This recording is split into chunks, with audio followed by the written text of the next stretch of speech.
साथियों जय भीम। उत्तर प्रदेश में बहुजन समाज पार्टी की मजबूती ही अन्य राज्यों में उसकी शक्ति का स्रोत हो सकती है।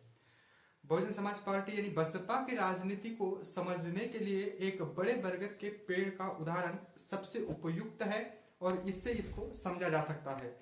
इस पेड़ की सबसे खास विशेषता यह होती है कि इसकी जड़ जितनी गहरी होती है उसकी शाखाएं उतनी ही दूर तक फैलती है।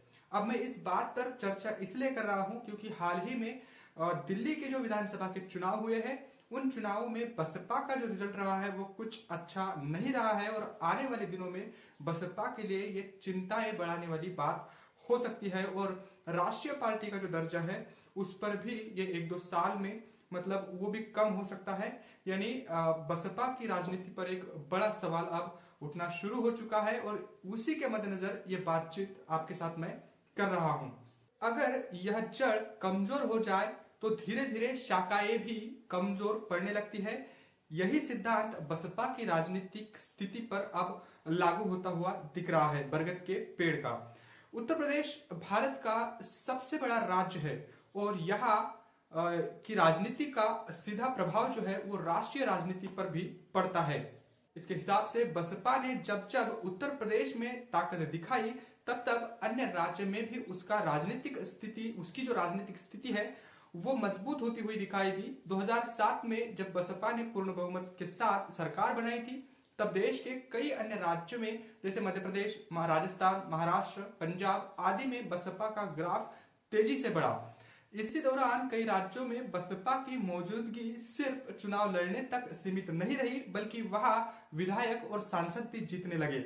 अब इसका कारण साफ था कि उत्तर प्रदेश में बसपा मजबूत होती हुई दिख रही थी। बसपा का मजबूत नेतृत्व, संगठित कैडर और राष्ट्रीय स्तर पर बढ़ता राजनीतिक प्रभाव। लेकिन जैसे ही उत्तर प्रदेश में बसपा कमजोर हुई इसका सीधा असर जो है वो अन्य राज्यों पर पड़ने लगा, दिखाई देने लगा। पार्टी की जड़ कमजोर होते ही उसकी शाखाएं भी कमजोर पड़ने लगी। ये भी एक बड़ी बात आपको समझनी होगी। बरगद के पेड़ की एक और खासियत होती है उसकी कुछ शाखाएं अपनी जड़ें खुद जमीन तक पहुंचा देती है और मुख्य तने से अलग होकर भी जीवित रह सकती है। इसी तरह कुछ राज्यों में अगर बसपा का संगठन जो है वो मजबूत होता है और स्थानीय नेतृत्व प्रभावी होता है तो वहां पर पार्टी उत्तर प्रदेश की कमजोरी के बावजूद अपनी पकड़ बनाए रख सकती है।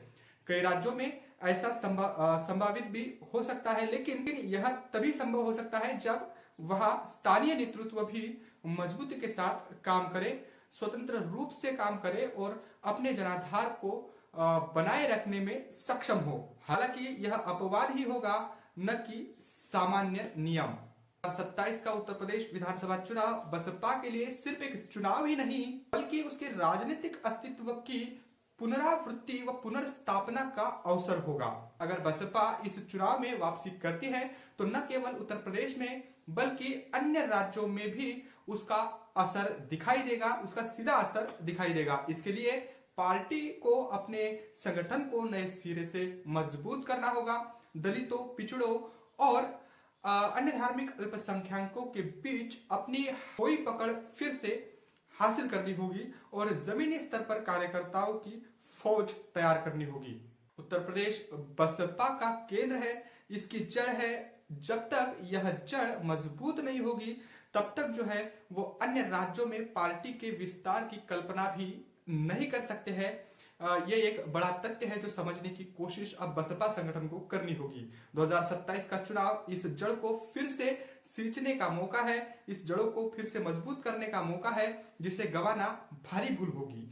बसपा को अब हर हाल में अपनी रणनीति तैयार कर उत्तर प्रदेश में वापसी सुनिश्चित कर इसका राष्ट्रीय पुनरुत्थान जो है वो करना होगा, तभी यह संभव हो पाएगा। क्योंकि हाल ही में यानी 2007 से लेकर 2012 तक जो बसपा की पूर्ण बहुमत की यानी एब्सोल्यूट मेजोरिटी की जो गवर्नमेंट बनी उसके बाद 2012 से लेकर लगातार उससे पहले भी 2009 के जो लोकसभा के चुनाव हुए वहां से ही बसपा का जो ग्राफ है वो कम होता होता दिख रहा था और अब बसपा जो है एक ऐसे कगार पर आ चुकी है।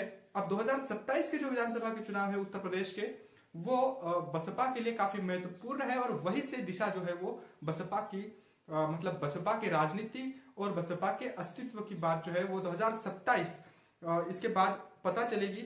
उसके लिए बसपा के कार्यकर्ता, पदाधिकारी और बसपा के जो समर्थक हैं इनको भी सोचना होगा, क्योंकि बसपा ये केवल राजनीतिक पार्टी नहीं है, ये बहुजनों की एक ऐसी पार्टी है जो केवल और केवल राजनीति नहीं करती है, बल्कि एक सामाजिक और आर्थिक परिवर्तन का आंदोलन है जो महापुरुषों ने चलाया। उसके लिए बहुजन नायक मान्यवर कांशीराम जी ने अपने आप को बीज बनाया और खुद को जमीन में बोया, जिसके बाद ये बड़ा बरगद का पेड़ बन चुका है। लेकिन अब इसकी शाखाएं जो है वो कमजोर होती हुई दिख रही है। उत्तर प्रदेश बसपा का केंद्र है और अगर उत्तर प्रदेश में बसपा मजबूत होती है तो इसका सीधा असर देश के अलग अलग सूबों में भी देखने को मिल सकता है।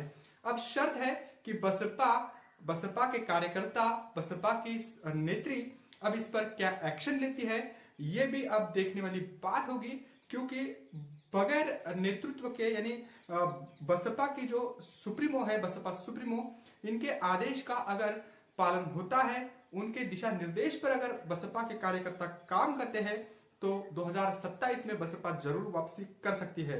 अब हाल ही में विधानसभा के चुनाव दिल्ली में हुए, उसमें भी बसपा की जो हार हुई है, बसपा को जो अच्छा खासा जनाधार मिलना चाहिए था वो नहीं मिल पाया है और वहां पर आम आदमी पार्टी को पटकनी देकर भाजपा फिर से सत्ता में आई है। कई सारे वायदे जो है वो आम आदमी पार्टी ने किए थे, कई सारे मतलब घोषणाएं आम आदमी पार्टी ने की और आम आदमी पार्टी वहां से सत्ता से बेदखल हुई और अब दोबारा वहां पर जो है मतलब भाजपा की जो गवर्नमेंट है वो बन चुकी है। केजरीवाल और आम आदमी पार्टी को दिल्ली की जनता ने नकारा है, लेकिन उससे भी बड़ी बात यह है कि बहुजन राजनीति को लोग जो है वो मतलब आगे नहीं ला पा रहे हैं। ये भी एक बड़ी दिक्कत की बात है और जिसके लिए अब बहुजन पार्टी यानी बीएसपी उसका जो संगठन है वो इस पर क्या एक्शन लेता है और क्या काम करता है, ये देखने वाली बात होगी। अब देखेंगे कि बसपा की अगली रणनीति क्या रहेगी, क्योंकि बसपा में अब बड़े बड़े बदलाव भी होते हुए दिख रहे हैं, जिस पर हम अलग से एक रिपोर्ट बनाएंगे। कुछ लोगों के जो मतलब सीनियर लोग हैं उनका भी निष्कासन 2 दिन पहले ही हुआ है, उसको लेकर हम एक अलग रिपोर्ट बनाएंगे। अलग अलग राज्यों के भी प्रभारियों को पार्टी से निष्कासित किया गया है, उस पर एक स्पेशल रिपोर्ट बनाएंगे और ऐसा क्यों करना पड़ रहा है बसपा को। हालांकि इतनी निचले स्तर पर बसपा का जो ग्राफ है वो गया है, बावजूद इसके बसपा सुप्रीमो ऐसे निर्णय और ऐसे मतलब निष्कासन के फैसले क्यों ले रही है, इस पर एक विशेष रिपोर्ट बनाएंगे।